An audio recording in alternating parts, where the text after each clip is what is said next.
right, listen up. Out on that field today, you will be ready for anything.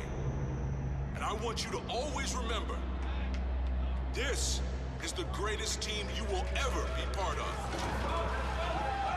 And when they're asked, what did you do to make a difference in the world? They can say, I became a soldier.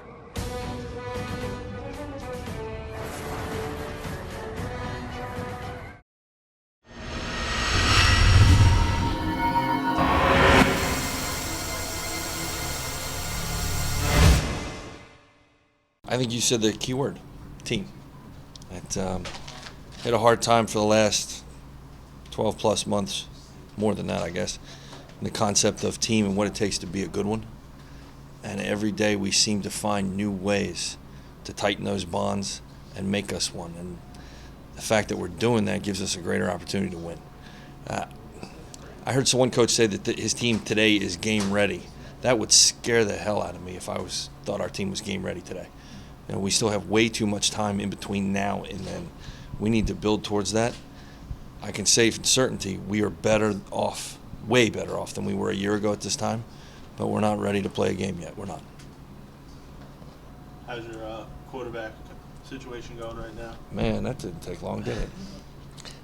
It's still happening. And Coach Gottlieb, Mike Gottlieb, baseball coach, been here probably longer than I've been alive. That guy recruited me as a baseball player. Asked me all the time who's going to be the starting quarterback, and gets really annoyed that he forgets I answer him in the same vein every time. It's the guy who takes the snaps. The good news is the play out of the two front runners has increased immensely, to the point where it's not the coaches that are happy, it's the players. So I'm confident that whoever we start on the first game is going to put up a better showing than what we put on the field last year. But as to who that guy is, we're not there yet. Relatively easy. If you paid really close attention to our schematics over the years, we do it already. We've done it in the past, but instead of having a complete diet of it, it was sporadic. Now we're mixing more odd as the foundation and even as the sporadic. And it'll be a challenge for everybody, but schematically we're set up both in terminology and scheme to be able to switch all the time. We've taken what we called our Tiger Accountability Program and kind of injected it with some legal steroids and nutritional elements to make it a lot bigger. And instead of just doing it in the spring like we normally do, it's carried over into the summer, where we've come up with 3 core values for leadership, and that they're how just not only to lead but how to follow. And you think about some of these kids, the world that we live in is so me and so individualized that actually following somebody who's worth following is a new concept for some of these kids. So not only do we have to teach leadership, we have to teach fellowship and appropriate fellowship. So we have not only a leadership council, but we have a hierarchy. And we have, I guess I can let the dog out of the bag. We have 6 kings, and they are the leaders. They are the guys that have proven themselves on and off the field to hold to the core values of the institution and the football team.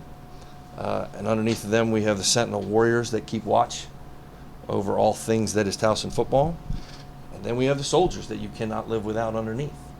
And it's a cross between military history and medieval times, and then underneath of that you got the fun stuff. You the first year guys, you can call them greenies, slaps, jags, whatever you want, but you got to work your way up, and there's rewards for being each and every one of those, working your way to that level, and to the point where there can only be 6 kings. The only way that a king could lose his seat is to be unseated, and that to be not worthy of being a king. And it's the kids have taken to it, the responsibilities have grown, and because of it, they're tighter. They follow each other. They do. I don't say stuff. They say stuff. And I've said this for the guys that have followed us for a long period of time in our successes. It means more when it's theirs. They'll do what I say. It's my program, but it's their team. And when they take ownership of it, you've seen really, really good things happen. And I see that starting to take place now. We've had to do some things to get to that place, but I like where we're going. Who are the 6 kings? Huh? Who are the 6 kings? Who are the 6 kings? Connor Frazier, Darius Victor, John DeSere, Brighton Barr, and Emmanuel Holder. That's 5. That's 5. And, hold on, I got to go around the room. Eric Handy. which they called him the king before we ever. You watch, so you get him today. Ask him why they call him the king. And it was long before we came up with this. Well, it's fun to watch. If anybody who's watched Brighton Bar play football, he brings a level of enthusiasm for the game and this team that not many people have. He's just an excitable dude, and if you put a helmet on him, it's really like plugging the Energizer Bunny in with too much energy. He just goes nuts. But now he's older, he's wiser, and he's a guy who loves the game and has had the game taken away from him for a considerable amount of time. Talk about somebody being appreciative of their opportunities. And his brains, his leadership, and that appreciation for his opportunity to be a Towson football player is something that's contagious and rubs off on everybody else. It is great to have him back in the helmet. It was 257 days from the Rhode Island game to the first day of camp. And I distinctly recall not having enough bodies to suit up and play at the offensive line position. That's a hard thing for those kids to go through. It's a hard thing for the team to go through. We go through a year where guys got beat up. The offensive line changed almost every week. I think we might have gone 2 weeks in a row where we actually had some continuity and had some success because of it, but it was so rare because they were young and beat up. But now you got a locker room full of guys that have been to war.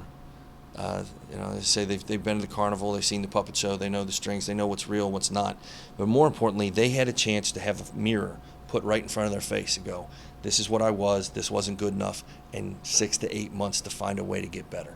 You look at our guys, they're all bigger, they're all stronger, and each and every one of them has more experience. I'd probably say experience. I'm not going to, not successful experience, but experience. There'd be hard-pressed to find a Division I school in America that has as many offensive linemen that have the experience that our guys have. And I'm going to guess that this year that's probably going to turn into something pretty good. Tremendously talented.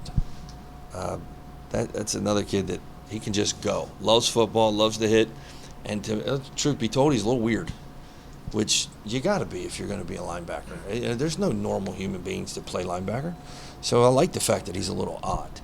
But he's still young, he's still green, he's still light. He has issues with keeping weight on, and with a guy with high metabolism like he does, that's something that spending a lifetime of living off of talent and not realizing that you're going to go beat up against 220-pound tailbacks or 300-pound linemen, it's hard to do for a long period of time. And he's still growing in that vein, learning how to adjust his body, eat right, sleep right, prepare right. So talented but young with high expectations. It's big, as we talked at the end of the season, he earned the right to be the Mike linebacker for the year last year. But it wasn't the most impressive showing in the world. And he, too, like some of those offensive linemen, got to look at, this is what I thought I was, this is what I was against competition. And he probably, in our team, he probably had, and I'm being overestimated, I don't know, it's as a broad statement, but he's probably the top 10 guys for off seasons this year. That from January to today, he's worked his butt off. He is faster, he is stronger, and he has earned the respect of the players in a degree that comes from work, not just showing up for work. Does going from the 4-3 to 3-4 require much of an adjustment for him? Not really. Those two interior guys it's almost the same. The calls are the same. It's just how we get there is a little bit different. And it should be said, Eric's an extremely intelligent person. The reason that he is in that position at the age that he was is because he's so smart. I think a long time ago that things were rough. Things were rough all over. But now I sit there, and it brings to mind yesterday's one-on-ones with the wideouts and the DBs.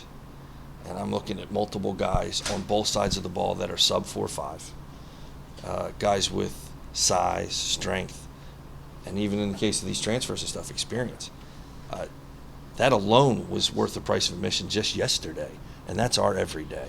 So with higher competition on a regular level, it allows you to play faster come game day as a group. And you guys hung out with me a little bit last year, and I tried to put on a smiley face. I'm smiling more these days. They're excellent.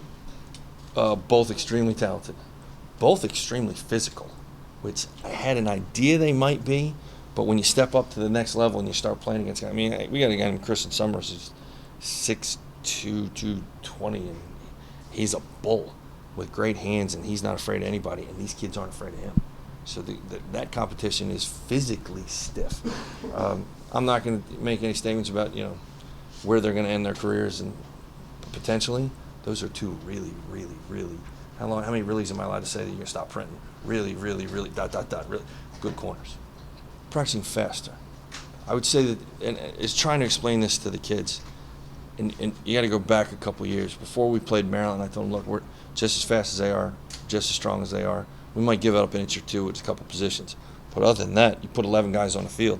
Our 11 are almost as good as their 11, or in some cases better. Trying to educate these kids at the difference between the 1A game and a 1A team and a 1AA team. The only real difference is consistent team speed in practice, that they're used to functioning at a higher level longer. So, head to head, your best 11 and their best 11 should be pretty close if you can get your guys to play at that speed. And once I said that, these guys have taken to it faster than we did in previous years. You guys have covered us before. We had a chance to go down there and beat Maryland. We didn't have enough guys that actually believed we could do it. And after that game, we believed we could play with anybody in the country. Well, all those guys are gone. Now we're going to sit here and go line up against East Carolina. It's a really, really good football team, one of the top 10 offenses in America last year. And our guys are starting to develop the confidence in themselves that if we practice at that high tempo, just like a 1A team does, that we'll have a chance to compete with not only East Carolina, but everybody in the country. Sure. He's smaller, but shorter, not smaller, I'm sorry, which means his center of gravity is lower, which makes him harder to tackle. You guys have heard me say this before. I'm a huge fan of Walter Payton. I was born in Chicago. Walter Payton's the guy who coined the phrase violent sideline running, where if you were going to hit him, he was going to hit you and make you pay for hitting him. Darius Victor's the only person I've ever met in my life who ran a football and knocked out 2 opposing players in the same game. Terrence was tough to tackle, but he never did that. And, truth be told, Vito's a better pass blocker. He's better in scheme, and he's physically better. He's one of the few players that I've ever seen, coached, or played against that I really would not want to hit or get hit by. He is a leader. He is a leader, but he's a respected leader because of what he's done. And it's not just what he's done on the football field. Pound for pound, he's probably the strongest human being we have on the football team. And there's no aspect of our preparation that he thinks he's too good for. That the team comes first, and truth be told, he doesn't really care about stats.